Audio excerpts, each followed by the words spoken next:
and one free man defending his home is more powerful than 10 hired soldiers. So I strongly suggest that you wake the fuck up. Today we heard from President Obama that the war in Syria will be escalated.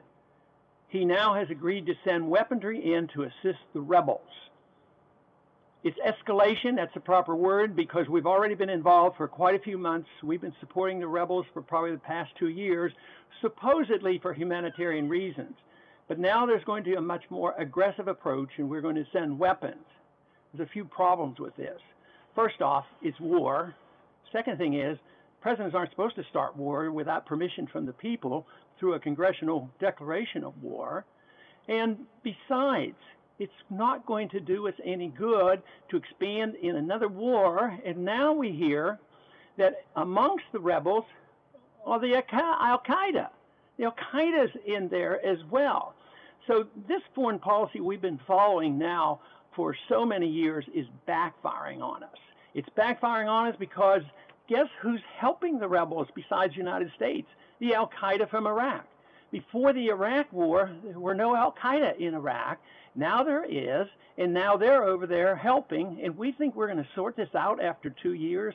The reason this is coming about is the rebels are losing this war, and we've been supporting the rebels, and I don't think it's possible to pick out the good guys here. I mean, there's no way. I think we should pick out the good guys over here, the American people and American taxpayer, and what's the best for America.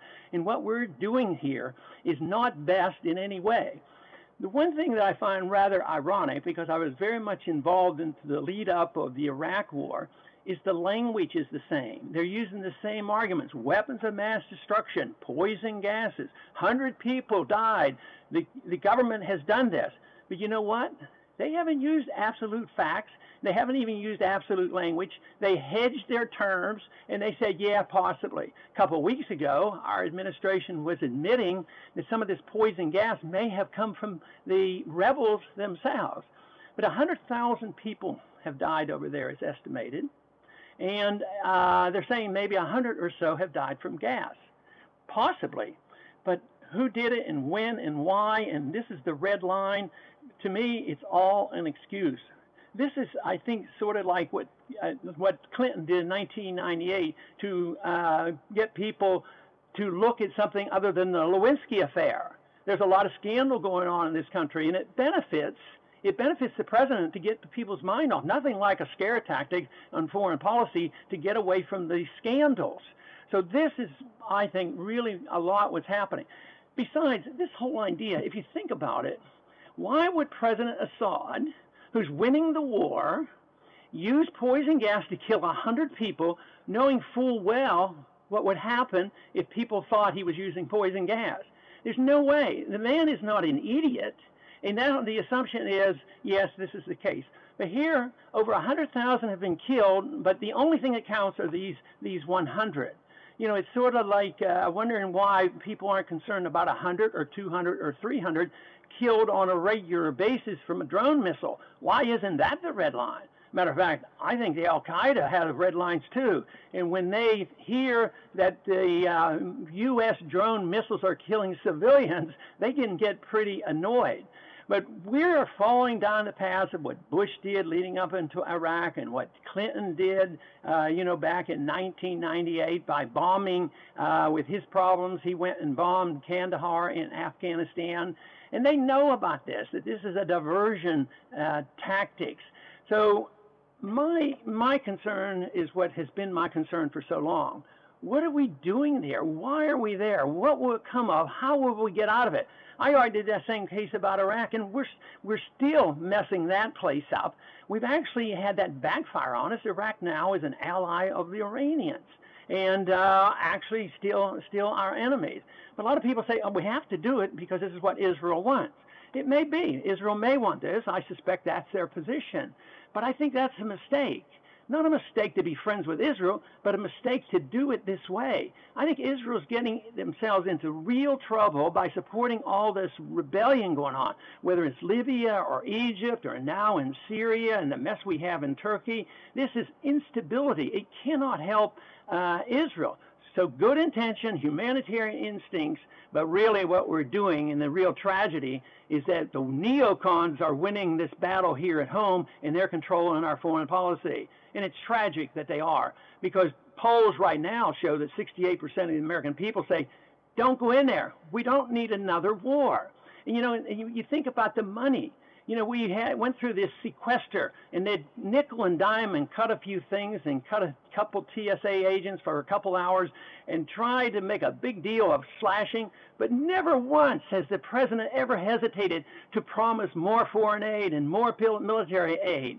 So that has been all a charade about cutting, because there's no cutting here. This is expansion. And this, I think, is a lot more dangerous than Libya, a lot more dangerous than Egypt.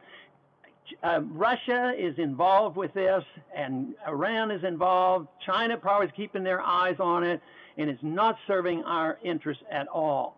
This is why I think it's so necessary for us as a people to once again think about the advice the founders gave us, about talking about a non-interventionist foreign policy, mind our own business. This compulsion and obsession to be involved when it doesn't even bother us. I mean, there's some in the Senate right now, there's the neocons in the Senate who are just shouting about why we should do a lot more and don't have incrementalism, go in there with full force. Well, I'll tell you what, the American people don't want it. We can't afford it. It's bad policy. It's not going to help Israel, and it's not going to help the rebels, because the rebels, we don't even know who they are, and if they truly are helped, it's probably going to help the Al-Qaeda. The weapons we send over there will probably end up in the hands of the Al-Qaeda and will be used against the American people. So it's time for the American people to wake up and let their members of Congress and their senators know, stop it. Why should you just sit back, let the president do these things and declare? They used to pretend, well, we don't need the congressional approval. We'll get it from the UN and get it from NATO. Well, in this case, he just does it. And nobody says anything, and the money will be there. But I tell you what, having been in Washington a long time, and the people that are there, except for a few, they're not going to say much. They're just going to go along with it. So it's going to take the American people to wake up and say, enough is enough. We're broke. We don't want this. No wonder we're in a constant recession, and no wonder that we are under constant threat by Americans being killed by the Al-Qaeda. And that is going to continue until we understand exactly the motives of those individuals who would like to kill Americans. And believe me, it's not because we're free and prosperous. It has a lot to do with drone warfare, occupation, and putting troops in other lands, putting on no-fly zones, and putting on boycotts and prohibiting these countries from minding their own business. So it's time for us to wake up, because this one could get out of hand, and that's what I fear, because eventually we're going to have a financial crisis which will be related to this endless spending. So this is an opportunity for us to wake up. The American people are with us on this issue. We just need to get our voices heard. Thank you for listening. Hey!